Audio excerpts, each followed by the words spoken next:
Two Canadian guys trying weird beers.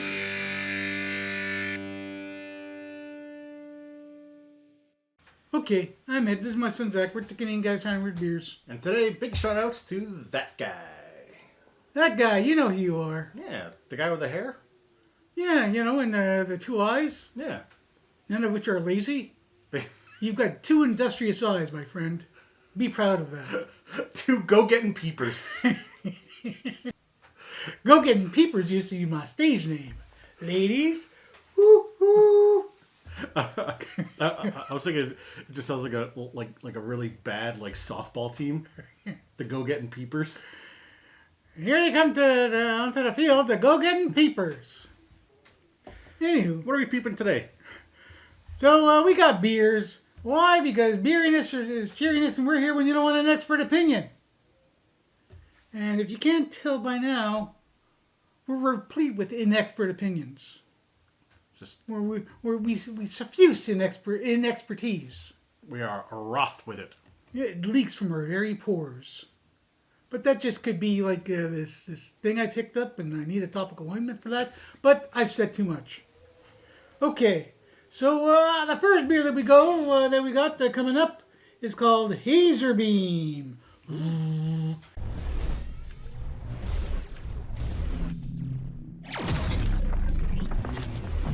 It's got a little robot here. It's from Broken Stick Brewing Company. It's a NEPA, New England IPA, 6% alcohol by volume. It says keep cold and enjoy. And that's it. See, there's nothing on the back of the can. No ingredients, no nothing. Very simple. They're very secretive, these people at Broken Stick. Meanwhile, on the other side, Excuse me? Excuse me, I have to take this. Do do do do do do do do do do do do. There's nothing here. Okay. ain't technology grand. Especially So- when you don't know how to use it. This is from Ridge Rock Brewing Company, and it's 44's Pour. It's a light American lager with 4% alcohol by volume and an EBU of 8. Made for the summer. Uh-oh. Uh-oh, we're not there yet. This ain't seasonal. This beer is a light, low bitterness, low body, and sessionable addition to our collection. Lagered for several weeks, this beer is clean, clear, and made to be enjoyed outdoors. Well, that ain't happening. 44's Pour. So, and there's a hockey player on it. Who's got the number 44? What? Where's the hockey player? Right there. Oh, that's Brendan McGillicuddy. Oh. Of which team? San Diego Toe Curlers. Shout out to the toe curlers. My second least favorite hockey team. No, I don't know who the hell this guy is. Who's got jersey number 44? It doesn't even show the team. How are you supposed to figure out who this guy is? He's got a beard. Do you know how many hockey players have a beard? Ooh, this has got flaked rice as one of its ingredients. Ooh, okay. You know, as opposed to the other kind of rice. I like my rice flaky, like my women. Of course, you know I'm happily married. And my wife's not flaky. I don't think. No, she's not flaky.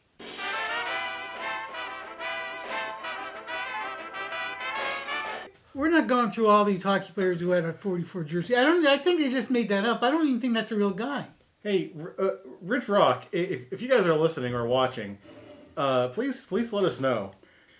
Okay, well, enough of this nonsense. Where do you want to start?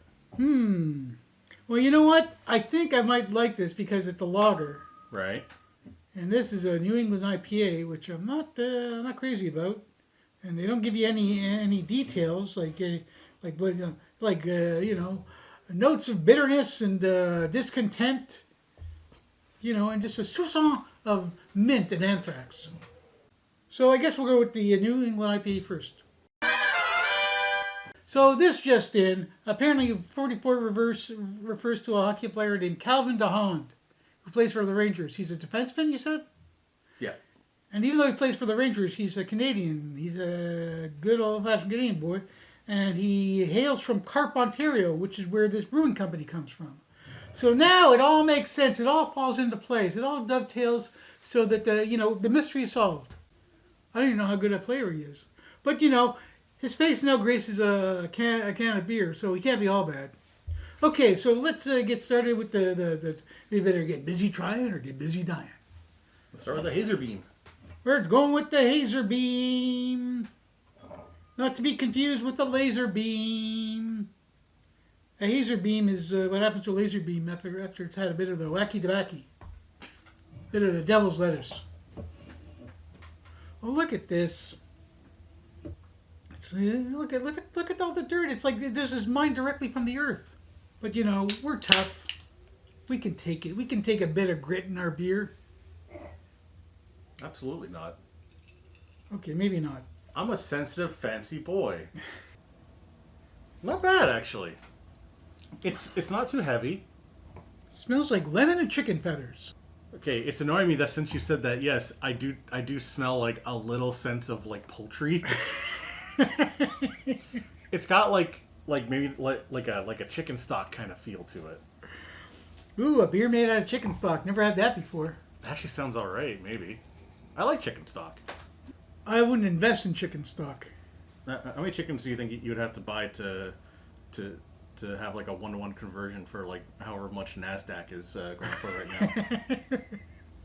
You're asking me for these financial questions. I don't know. If you want to know how many chickens you need to buy in order to, move the needle at the stock market, contact your investment counselor or investment advisor or somebody who knows more than we do. Because, look, if we had investments, if we were flush with money, you think we'd be shooting here? Anyway. Ooh, furniture polish and poultry. What a combo. There's got to be something wrong with your nose. It smells like furniture pledge and poultry is what I'm saying. Furniture pledge. No, lemon pledge, which is a furniture polish. I pledge to thee, furniture. To be lemony and to polish you, make you shiny and new. Why were we pledging like we were robots? I wasn't. I went to default robot mode. Okay, we should just taste the beer. Whoa! What? Okay. I don't know why you smell furniture polish, but what I taste is furniture polish. It's furniture polish. Oh my god. Ooh, the sweet taste of furniture polish. Oh. I'm not a fan of this. What is this? This is only 6%. I was wondering, like, that. Man, it's got some bite. That's not for me. No, although the more you drink it, the less offensive it becomes. That's a lie. It's an IPA. IPAs are never going to be our favorite. There's this weird, like, wet sourness to it. Wet sourness? Yeah. As opposed to the dry sourness that you find in many beers. It's a thing, the dry sour. I wonder if you can order a whiskey dry sour. It's whiskey dust blown into a little shot glass. Whiskey dust. I mean, people have made whiskey gravies. Whiskey gravy used to be my stage name, ladies. At Phil's Peekaboo Hut and Buffet. And buffet. Well, with a name like Whiskey Gravy, where would you expect me to be? Okay, well, you know what? I think we should do the thing. It's Sugarino time. Oh. There's something. It's doing things in my tummy. Yeah. That was no. I don't feel well after that. Can I go home? It's not my kind of thing. So okay, so we did the Hazerbeaming, and we want to Hazerbeam this thing out of here. So Yes, please. We're done with that one. So what's left? Palate cleanser. That's Now, the second biggest palate cleanser I've seen this week. For those who can't read this because you don't have your binoculars out, this is the tiniest bottle. It's 50 milliliters of Johnny Walker Red Label. Yeah. Okay. Well, there you go. Okay. So size doesn't matter. You just keep telling yourself that, fellows. In for a penny, in for a pentagram. There you go. Ah.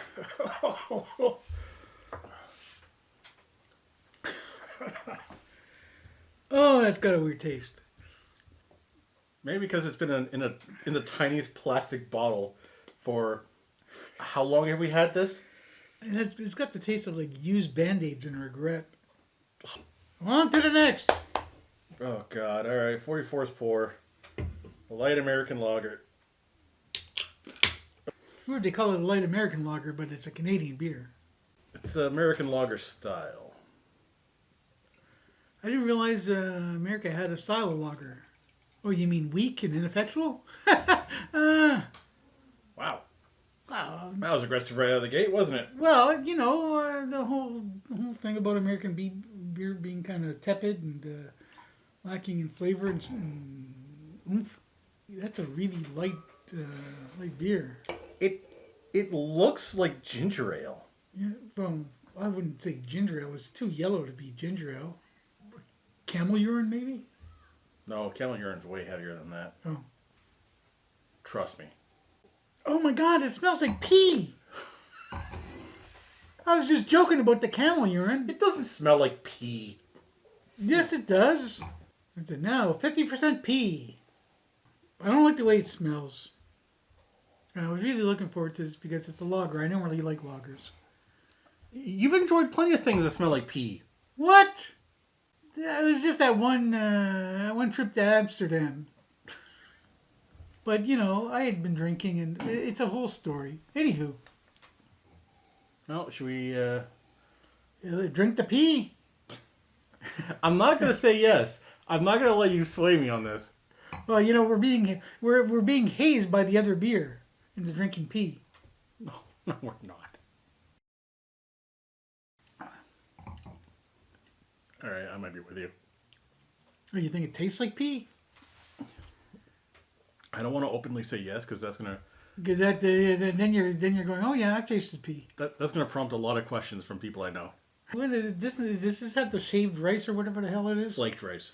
Flaked rice. And yes, you can tell that this has the ingredient because that one didn't have any ingredients. Yeah, this was absence of ingredients. It was just God knows what it was. It was a science fiction beer it was made by robots. And robots are notorious for not knowing what things taste like. Okay, but you know what? That smell is now making more sense since you remind me of the flaked rice. The smell of pee surrounds you! Nope. No, but what it smells like is rice beers. Because we've had that kind of smell in Sapporo, in Asahi. We've had it in other Ini stuff. Bellini. Wait, in what? I'm just making stuff up. I felt left out. You were naming all these Japanese beers, and I thought I'd throw... Oh, it wasn't Japanese. Ini Bellini? I think that's Italian. That's an Italian rice beer. You know, the rice fields of Italy. I mean... We've got our window, maybe it's not shut correctly, and it keeps making ghostly noises. I don't know if it is... It's not that the window's not shut, it's just that it's windy. That's the sound that wind makes. But... wind. The thing that happens when oxygen goes really fast. The fastest of oxygen makes the wind. And me, after a burrito, I make the wind. Break like the wind. Toot toot. Anywho. Okay, so the Ini Bellini beer. No, what's it called? 44's pour. 44 is pour. So the, what's his name? Alvin LaFonk? What's the guy's name? The hockey player? Marvin LaFleur? Dougie McDermott. Anywho, It was Kevin something, wasn't it? Was it Kevin LaFonk? Calvin DeHaan. Calvin DeHaan. Calvin DeHaan. We were close. So close, yet not. So this Calvin DeHaan inspired beer smells like pee. Sorry, Calvin. No, it's... But it doesn't... I don't know if it tastes like pee. Unless pee tastes like shaved rice. It's not pee. It's a rice beer. Now I'm getting the rice beer taste.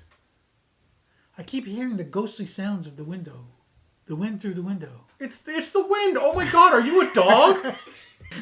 If I was barking at the wind through the wind that's coming through the window, then I'd be a dark. But I'm not barking. I'm just noticing. So, I guess we should do the thing. Yeah, I guess so. It's Sugarino time.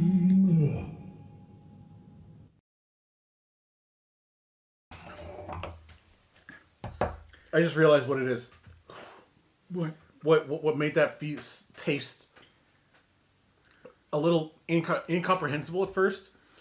Because rice beers and beers that have that flavor profile are usually drier than this.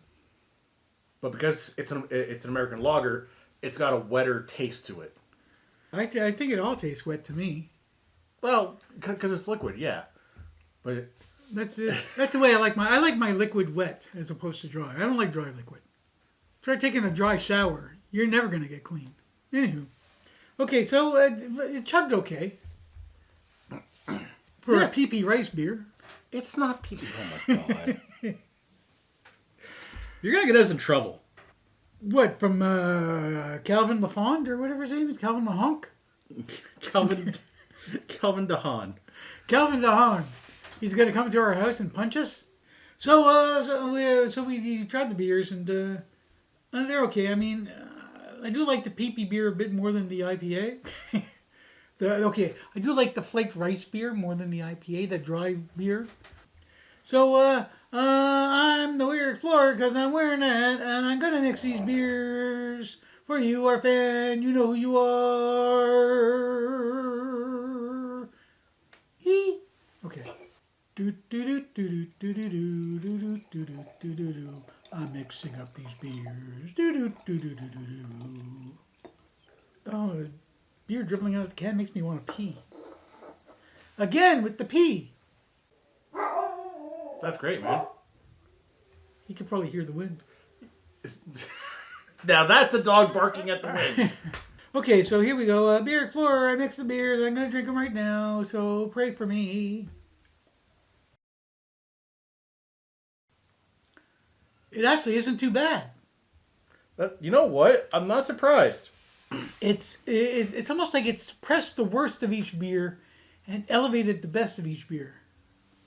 It's a pretty good mix. So, if you're in a bar and you're drinking Hazerbeam, you could order the 44s pour, mix them together, and get a half decent beer.